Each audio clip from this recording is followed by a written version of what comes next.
ነበር። ለኛም ዛሬ እንደ ቅዱስ ሚካኤል የሚያውቅልን የለም። እኔ ክህነት የዘር ሐረግ የክህነቱን ዘር ብንቆጥረው ቀጥታ የሚደርሰው ቅዱስ ጴጥሮስ ጋር ነው።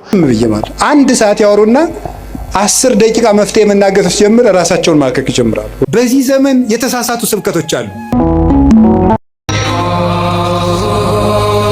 አሁን ካህነኝ እኔ ክህነቴን የኔ ክህነት የዘር ሐረግ የክህነቱን ዘር ብንቆጥረው ቀጥታ የሚደርሰው ቅዱስ ጴጥሮስ ጋር ነው። ምክንያቱም ስታክ ያደረገች ቤተክርስቲያን አፖስቶሊክ ሰክሴሽን አለ። ከዘመነ ሐዋርያት ጀምሮ ጊዜ ቢኖረን በስክሪን በሰንጠረዥ ማምጣት እንችላለን።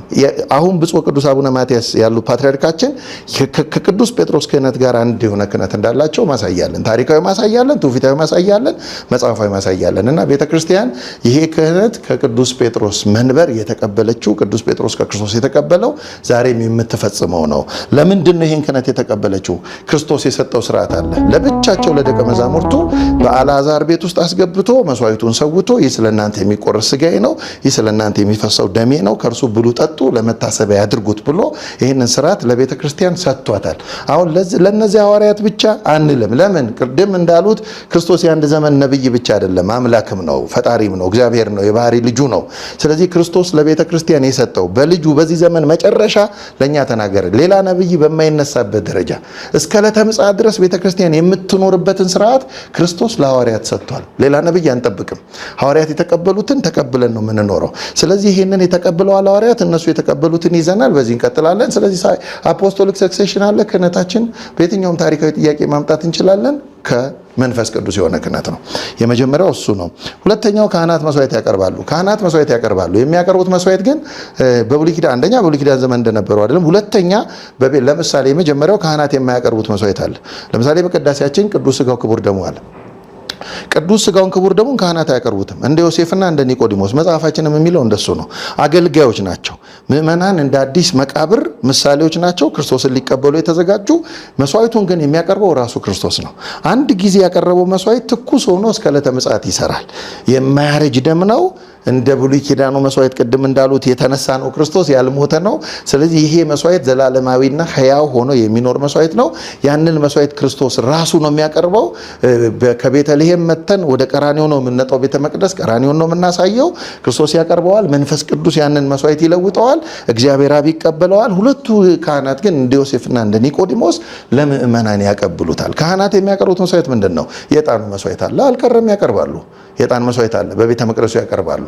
የዕጣኑን መስዋዕት አንደኛ ራሳቸው ምእመናን የክርስቶስ ቤተ መቅደሶች ስለሆኑ ያንን የክርስቶስ ቤተ መቅደስ የሆነውን ምእመን ያጥኑታል። ሁለተኛ ክርስቶስ ያንን ቤተ መቅደስም አክብሮታል። የለወጠው መስዋዕቱን ነው እንጂ መቅደሱን አላፈረሰም። ክርስቶስ ቤቴ የእግዚአብሔር የአባቴ ቤቱ ለእውቅና የሰጠው ቤት ነው። ያንን ቤት ቤተ ክርስቲያን ትይዛለች። እዛ ቤት ውስጥ የጸሎት መስዋዕት ያቀርባሉ፣ የዕጣን መስዋዕት ያቀርባሉ፣ የምስጋና መስዋዕት ካህናት ያቀርባሉ። ዋናው መስዋዕት ግን ክርስቶስ ኢየሱስ ነው። እርሱን የሚያቀርበው ራሱ ክርስቶስ ነው። ክርስቶስ የሚያቀርበው ነው። እሱ የሚያቀርበውን በካህናቱ በኩል እንቀበላለን ነው። እናንተ በቅዱሳን ስም ለምን መታሰቢያ ታደርጋላችሁ ለሚሉት ብሉይ ኪዳን የነበሩ አባቶች መላእክትን በስማቸው ዝክር ያደርጉ ነበር። ለኛም ዛሬ እንደ ቅዱስ ሚካኤል የሚያውቅልን የለም። ምናልባት በአጠገባችን ያሉ ሰዎች ከሚረዱን በላይ ቅዱስ ሚካኤልን ፈጥነ እርዳን ብንለው ፈጥሮ የሚደርስ አባት ነው። ሰው መቸገሩን እንደማያቆም ሁሉ ቅዱስ ሚካኤልን መርዳቱን አያቆምም። ሰው መማጸኑን እንደማያቆም ሁሉ ቅዱስ ሚካኤልን ማማለዱን አያቆምም። በዓለም ላይ ሁሉ ከማያልፉ ንብረቶች መካከል ስለ ቅዱስ ሚካኤል ነው።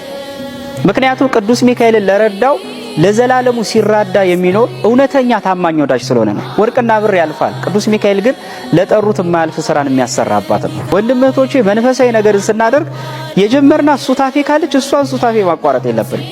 ሰይጣን መንፈሳዊ ነገርን እንደማስታጎል የሚወደው ነገር የለም። ለምሳሌ በጾም ከሆነ ጥንካሬያችን ጾማችን እናጠንክር፣ ስግደት ከሆነ ህይወታችን ስግደቱን አሁን እኔ ራሴ በግሌ ለምክር ብዙ ምእመናንን አገኛለሁ። አንድ ሰዓት ያወሩኛል። ዝም ብዬ ማለት አንድ ሰዓት ያወሩና 10 ደቂቃ መፍትሄ መናገር ሲጀምር ራሳቸውን ማከክ ይጀምራሉ። ታሟል እኮ ሰው በጣም ታሟል። እንደው እናቴ እንደው መናገር ነው የሚፈልገው። በቃ ተናግሮ ብቻ መሄድ።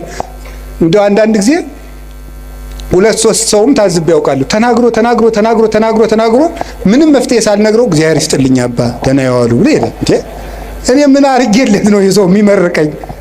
ለምንድን ነው ስትሉ ሰው የሚናገርበት ሜዳ አጥቷል ማለት ነው። የሚናገርበት ሜዳ አጥቷል። በዚህ ዘመን የተሳሳቱ ስብከቶች አሉ። ሰይጣን ማንኛውም ሰው ላይ አለ የሚል ስብከት የለም። ሰይጣን ማንኛውም ሰው እየገዛው ነው፣ አይገዛውም። ነፃ ፈቃድህን ከተጠቀምክ ሰይጣን አይገዛቸውም። ፈቃድ እኔ ሰይጣንን አለ ምን አላችሁ መሰላችሁ? ምን አለን መሰላችሁ? ቅዱስ ያዕቆብ ሲናገር ያዕቆብ ምዕራፍ 4 ቁጥር 4 እስከ 6 ሲናገር ምን አለ? ኦሆ በልወ ለእግዚአብሔር እንብየ በልወ ለጋኔን ወይርቅ እምኔክሙ። እግዚአብሔርን እሺ በሉት ጋኔንን እምቢ በሉት ከእናንተም ይርቃል። እግዚአብሔርን እሺ በሉት ጋኔንን እምቢ በሉት ከእናንተም ይርቃል።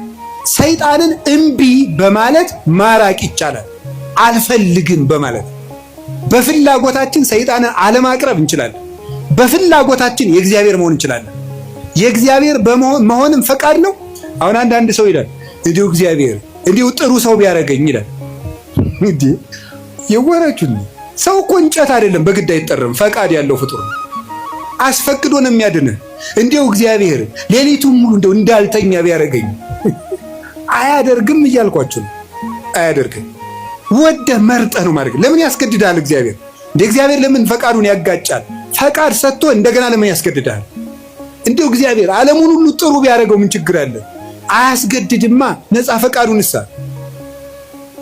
እንደዚህ አድርገው። ከቃሉ ጋር ናችሁ። እግዚአብሔር ከሁላችን ጋር ይሁን። ስለዚህ እግዚአብሔር እንድንፈተን ያደረገን በምንድን ነው? ነፃ ፈቃድ። ክርስቲያን ማለት በየቀኑ እየመረጡ መወሰን ማለት ነው። ክርስቶስ የሚወደውንና ለራስ የሚጠቅመንን ነገር መወሰን። ውሳኔያችሁ ላይ ከተጠነቀቃችሁ ሰይጣንን ድል መንሳት ይቻላል፣ ከእግዚአብሔር ቸርነት ጋር ማለት። ከቃሉ ጋር ናችሁ።